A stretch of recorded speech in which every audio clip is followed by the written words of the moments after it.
কেউ আসছিল বাসায়? কই না তো। না, ওই সিগারেট। ও এটা, স্বাধীন বাসায় একা থাকি, এত মাথা ধরেছিল তাই স্মোক করছিলাম। স্ট্রেঞ্জ না হলে তুমি তো সিগারেট খাওয়া পছন্দ করো না। মানুষ তো বদলায় তাই না। ব্যাগটা দাও, তুমি ফ্রেশ হয়ে আছো, খাবার দিচ্ছি। জানো নীরব এভাবে আমার দিকে কখনো তাকায়নি। তাকাবে কিভাবে? নীরব কি তোমাকে সেইভাবে ভালোবাসে যেভাবে আমি তোমাকে ভালোবাসি? তুমি আমাকে সারা জীবন এভাবে ভালোবেসে আগলে রাখবে তো? অবশ্যই, সারা জীবন। কি আসলো? হ্যাঁ, নীরব,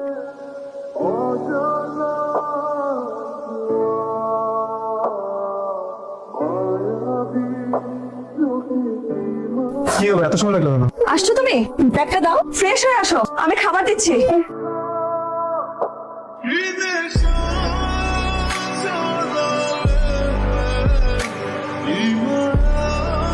অমন ভাই, হ্যাঁ স্যার এখন আসেননি? স্যার এখন আসেনি। কখন আসেন কিছু জানেন? ইনফ্যাক্ট আজকে না আসার সম্ভাবনাটাই বেশি। আচ্ছা ঠিক আছে। Thank you. আপনার কাঙ্ক্ষিত নম্বরটিতে এই মুহূর্তে সংযোগ দেওয়া সম্ভব হচ্ছে না।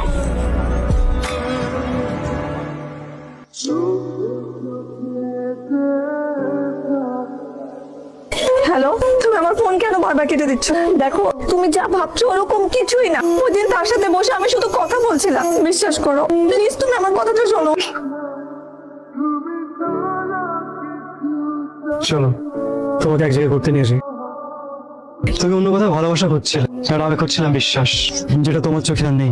আমি না তোমাকে দোষারোপ করি না, মানুষ বদলায়, তা চাওয়া পাওয়া বদলায় না। ওটা কি এটা? সেই তথ্য দিয়ে তোমার সাথে প্রেমের প্রস্তাব করেছিলাম, চিঠি দিয়ে না হয় ইতিটা না।